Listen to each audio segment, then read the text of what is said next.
Hi, how are you today? So if you clicked on this video, you're probably wondering, should you file jointly with your spouse? Now, recently, one of my clients asked me this question, and as usual, I try to bring my answers, to my audience because a lot of you have the same question, okay? I'm Coach Tasha, and I post content all about taxes and business to help you be more successful in both of those areas, okay? So let me get straight to the point. All right. So first, I'm going to talk about a few reasons why you why you would not want to file separately. But before I get there, let me also say whether or not you can or can't file depends on what your marital status is on December 31st. So literally, even if you were not married all year and you got married, let's say December 20th of that tax year, as long as you were married, you can file married for that tax year. Okay, so I want to be clear on that. All right, now let me first mention that filing separate versus filing joint, it really depends on what your situation is.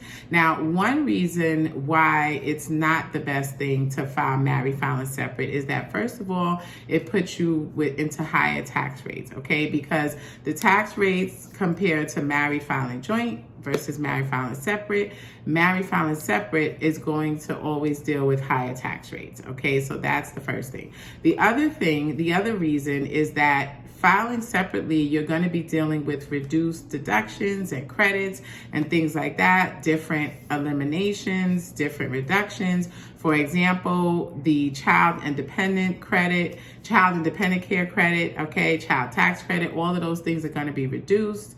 Educational credit, that gets wiped out automatically, such as the American Opportunity Credit, the Lifetime Learning Credit. When you file separately, those get eliminated altogether. Okay, so there's a lot to take into consideration.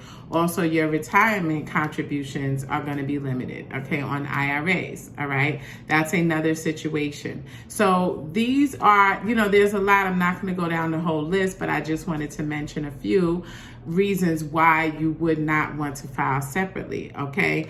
But let me also mention to you a few reasons why you would.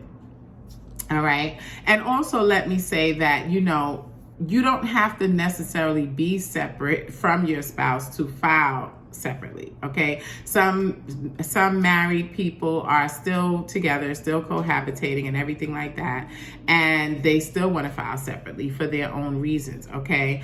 And then the flip side of it is you can also be living separately from your spouse and still choose to file joint, or separate. So again, it just depends on so many things. And that's why it's always better to consult with a tax professional to help you make the best choice, okay? And if you want my contact information, you will find it in my description box. All right.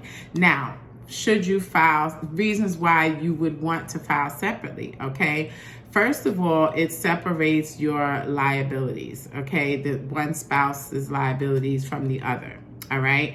Let's say, for example, you didn't even know that your spouse had some child support, unpaid child support, or student loans have been coming for your spouse and your spouse hasn't been taking care of it. Or maybe they owe money for prior taxes or unemployment or just any of those things, okay? That first of all, if you file separately, you would want to file separately because any refunds that you're entitled to won't be impacted because of their situation. But if you file jointly and they have them situations like that, your refund is going to be impacted, okay? But I'm also going to share another tip with you on how you can still file jointly and there's a workaround with that. But, first I'm going to stick to this. So that would be that's one of the easiest ways to separate your, separate your spouse's liabilities from yours or vice versa. Okay. Separate your liabilities from your spouse. Okay. And let me also give you a number. Get your pen and paper, whatever you take notes with, write this number down. 800-304-3107. That's 800-304-3107. That is called the Treasury Offset Unit. And you should really keep that number each year to help yourself, help a friend, help your spouse, okay? Because it will let you know if you have any debt, you or your spouse have any debts hanging out there that are about to be snatched up from the refund, which is that list that I mentioned to you. Okay, child support, unemployment, taxes and things like that. You call that number, you follow the prompts, and you'll get to see which agencies have put like some kind of lien, I call it a lien, on your social, and they're about to take your refund. Okay, so that's, how you can find that out.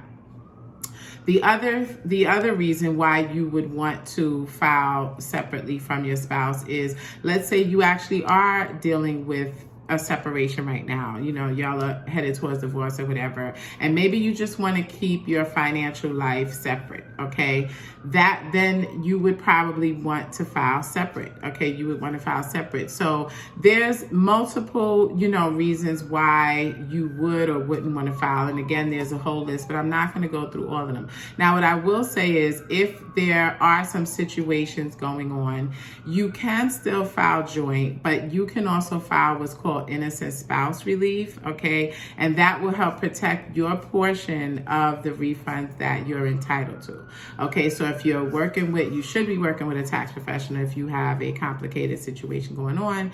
But if you're trying to do your own taxes, which I never advise, okay, then you would want to file that innocent spouse relief. Okay, and if it also, usually if something happened already, and you can usually retro the situation by still filing for innocent spouse relief and just it could just be a longer process, but it's always worth it trying to find out. Okay, so I hope you found this information helpful. Make sure you check my description box for things like, first of all, you should subscribe to get my best tips, so join my email.